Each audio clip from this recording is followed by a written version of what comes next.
Hamid had an inquisitive mind and was fond of learning all about wildlife. He used to obtain different books on animals and keenly study them. This hobby induced him to go out to the woods in order to observe animals in their natural surroundings. One day he accompanied his friend Abdul, professor of zoology and expert on animal life, to a nearby lake. They strolled on the shore and came over to see storks, with their long legs, calmly standing in the water to snap up passing fish with their long beaks. One of them forlornly stood aside, looking rather sick and unable to fly. Both Hamid and Abdul became curious to know what was wrong with that bird. As they went nearer, the bird tried to flee, but could not do so. It had a broken leg. Lovingly they caught hold of the bird and examined its leg. They were amazed to see that its injured leg had a plaster of dry mud over it. On removing it they found the leg rather swollen.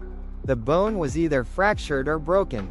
Hamid was amazed to see this phenomenon and wanted to know more about it. Surely, someone had shown mercy to the bird and had tried to help. Is there a doctor around here who attends to sick or injured animals? No, replied Abdul. He added, before doctors could discover the benefit of plaster, this bird was already aware of it. It knew instinctively how to make use of mud to hold fractured or broken bone in place. The treatment of broken and fractured bones with lime plaster is well known in medical circles as plaster of Paris. Professor Henry Mondor, a well-known zoologist, writes in one of his books on animal life that animals have amazing ways of curing their sicknesses. It is from observing such animals that medical experts have made discoveries about curing certain maladies. It is mentioned that when a cat catches cold or suffers from headache, it immediately tries to find a particular herb which when eaten promptly cures this sickness. If it is not available, the cat lies down in one corner to take complete rest. Alternatively, it finds a warm place to lie down and thus feels better and is then able to move about normally. No wonder if it is from this experience that doctors today advise patients suffering from cold to rest at home for some days. One of the animals in the forest is a fox.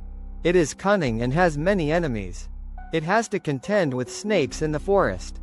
When bitten by a snake, the fox immediately looks for a particular herb which it applies to the bitten part of its body. That herb makes ineffective the poison from the snake bite. A deer in the forest normally lives in the area where water is easily available. This animal by nature swings and runs from place to place. In so doing, it sometimes develops excessive acidity which causes it to suffer from rheumatic pain. When this happens, the deer is seen to go and stand for quite a time in a particular furrow of mineral water. Today, sulfur bath or mineral water is considered a natural cure for rheumatic pains even among human beings. Now let us ask ourselves, who inspires a stork to use mud plaster for its fractured leg? Who guides a cat to find a particular herb to cure its cold? Who shows a fox how to remove poison from snakebite? On deep reflection, we shall have to admit that it is no one else but the Creator Allah who inspires them how to remedy their ills. It is He who inspires the ways of acquiring sustenance and meet the challenges of survival in this world. On this the Holy Quran says, He said, Our Lord is He who gave to everything its creation, then guided it to its goal.